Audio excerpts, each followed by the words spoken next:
Hey, so we all make mistakes, but owning up to them is the right thing to do.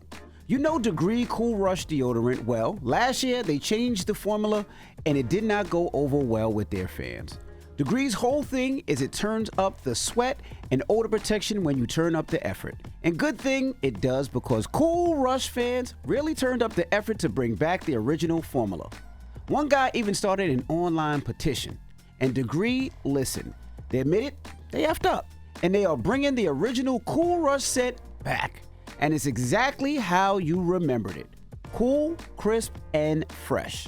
It's back in Walmart, Target, and other stores now for under $4. There's a reason why it's been the #1 men's antiperspirant for the last decade. It's the same reason why people were not happy when it changed. So if you never tried it, it might be a good time to see what the fuss is about. Head to your local Walmart or Target to try the OG Degree Cool Rush for yourself. Wake that ass up. In the morning. The Breakfast Club. Morning, everybody. We are the Breakfast Club. Let's get in some front page news. Now, OKC beats Minnesota Timberwolves last night, 124-94. They advance. What a sorry ass showing by the Minnesota Timberwolves. I am disappointed in Anthony Edwards. I mean, what a sorry ass showing. You know what I mean? Like, you are great, or supposed to be a great. You got to show up. He didn't show up at all. Definitely didn't. Not even a little bit. Well, the OKC will probably be taking on my Knicks in a couple of games. The Knicks play tonight. They play Boy, the Pacers. Pacers lead the series 3-1. Now, I'm not going to lie. 7. If I'm Adam Silver in the NBA, I am trying to rig it to make the Knicks go to the finals. Because I don't want to see no Indiana Pacers, Oklahoma City finals. Okay, that's good. No disrespect to nobody in Indiana. That's all disrespect. Or OKC. That's all disrespect. But that's going to be like the COVID bubble. Damn. And there's great players on both teams, by the way. Great young players on both teams, the Halliburtons and the Shies. But I'm just talking about market-wise, you got to find a way to get the New York Knicks into the finals. Knicks are going to be there. Good morning, Morgan! Can't rig a Achilles for nobody. Hey, front page news. Somebody got to do it. We're moving on. What are you talking about? Hey! All right, y'all. So let's get into it. Yeah, first on the front page. Yeah, that was a sorry game. Sorry. But moving on. So Elon Musk says he's leaving DOGE. He posted on X that his time as a special government employee comes to an end, and he'd like to thank President Trump for the opportunity to reduce wasteful spending. Now, Musk helped lead the Department of Government Efficiency since it was established in January, and he concluded his post saying the DOGE mission will only strengthen over time as it becomes a way of life throughout the government. Now, as a special government employee, Musk was allowed to work for the administration for 130 days in a calendar year, and of course, like he mentioned, that time is up. Now, in a stark contrast, as I mentioned yesterday, Musk said he's disappointed in President Trump so-called big beautiful bill in a preview of an interview that's set to air this weekend on CBS Sunday morning. Now, he criticized the bill, saying it undermines the work that the DOGE team is doing, and he also says he's not sure if a bill can be big and beautiful at the same time. He's right.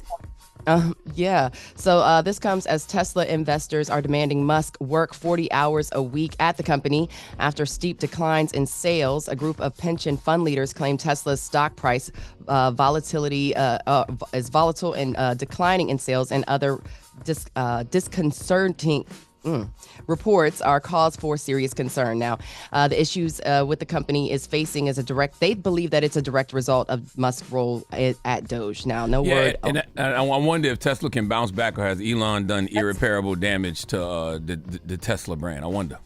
That's literally the next thing I was going to say. We'll see if Tesla can recover now that Musk is no longer a special government employee, and whether or not he'll take on that 40-hour work week. Go ahead. Yeah, no, I was going to say, I don't think it is repairable right now. I think it's going to be where it is, and I don't think people want to drive Teslas. Like, I have a Tesla, and I have to think about where I'm driving to, because I know if I drive to certain places, I know somebody might put some dog-ish on my car or spit on my car, because people just don't like anything Elon Musk right now. Yeah, because all Elon did was come in, fire a bunch of people who shouldn't have been fired. He's the reason there's not enough air traffic controllers at the airport, right now.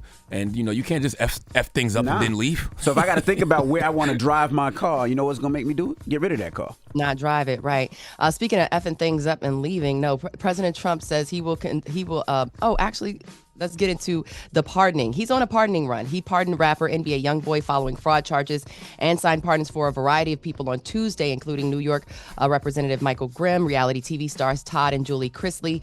And a White House official also announced that the POTUS signed off on a commutation of Larry Hoover's sentence of 6 life terms. Now, Hoover was a Chicago street gang leader and the co-founder of Gangster Disciples. It's unclear on how soon he will be released from federal custody, but he still faces the remainder of his 200-year sentence in Illinois for the 1973 murder. And I'm going to tell you something, man. I always knew people didn't read, but yesterday just proved to me how much people didn't read. The amount of people that I thought was smart and intelligent who got online and started saying, welcome home, Larry Hoover, you deserve to be released, blah, blah, blah. Y'all just did not read the fine print. No. Because, yes, he got a commutation. You know the difference between a commutation and a pardon, right, Morgan? What is it?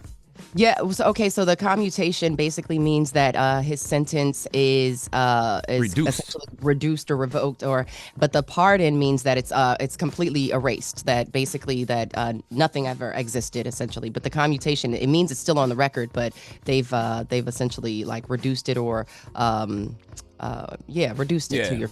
And that's on the federal level, but he still has like a 200-year state sentence. Yes, for a 1973 murder. Yes, it is true. Mm-hmm. But for whatever reason, it's like nobody read that part. No. It's like they just read headlines yesterday. Maybe not even President Trump, because what?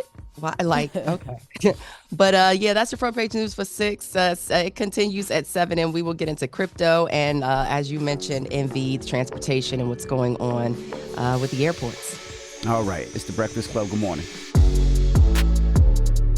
Morning, everybody. It's DJ NV, Jess Hilarious, Charlamagne the Guy. We are the Breakfast Club. Let's get in some front page news. Now, some quick sports last night. OKC beat the Timberwolves 124-94. And tonight, the Knicks take on the Pacers at 8 p.m. The Pacers lead the series 3-1, but don't worry, it's the Knicks in 7, all right? What's up, Morgan? All right, y'all, let's get back into it. So Vice President J.D. Vance is praising cryptocurrency as he addressed the attendees at the 2025 Bitcoin conference in Las Vegas, Nevada. Now, the conference is centered on the popular form of cryptocurrency, and Vance's attendance marked his first public appearance in Las Vegas since being sworn into office. Let's take a listen to his comments at that event. This movement of people is where the future of cryptocurrency in this great country gets decided. So let's start by making one thing abundantly clear. That future is going to be decided by the people, by you, not by unelected bureaucrats. And I'm here today to say loud and clear, with President Trump, crypto finally has a champion and an ally in the White House. So Trump's stance on cryptocurrency has been, it has shifted from skepticism to strong support. He initially, he created the National Crypto Reserves, appointed pro-crypto regulators, and opposed a government-issued digital dollar. Now, he launched his own Trump coin, backed by major Bitcoin investments, and sees crypto as a strategic tool to compete with countries like China. Now, Vance also expressed his support for the Genius Act, or the Guiding and Establishing National Innovation for U.S. Stablecoins Act. It's a piece of legislation that aims to establish a federal regulatory framework for payment stablecoins in the United States. Let's take a listen to Vance's comments on the Genius Act. We're optimistic that the Senate is able to move quickly on passing a clean Genius Act, and for the House to follow up and do the same. And of course, once that happens, our great President Trump will sign it into law the minute it comes across his desk. So the Genius Act, he says, seeks to clear a pathway for stablecoin issuers to get licensed on a federal level, potentially avoiding state-by-state licensing regimes. So we'll keep you guys posted on what happens with Bitcoin and cryptocurrency, and see what, how that moves forward.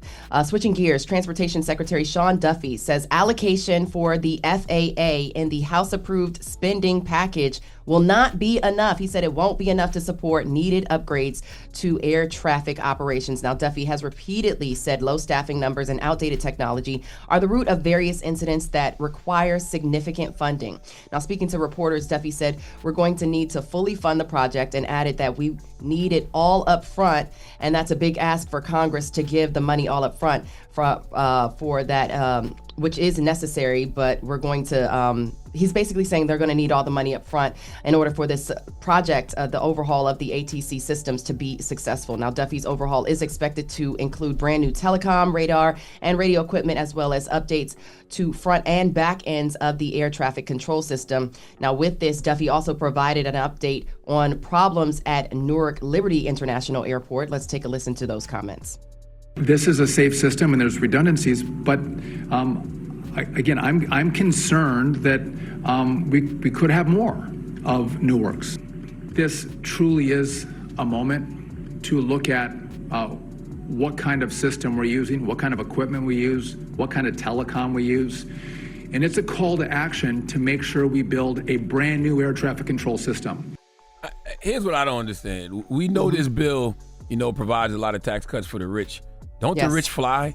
Like, don't people in Congress fly? Like, what would be the holdup? What would be keeping you from making sure air traffic control gets the money it needs for upgrades? You don't need the penny pinch when it comes to that. Like, even if you fly private, you are still impacted by the lack of FAA traffic controllers. And like I said, people in Congress fly. So what would be the holdup? Like, why wouldn't you just make sure they got all the money they need to get the upgrades for air traffic operations?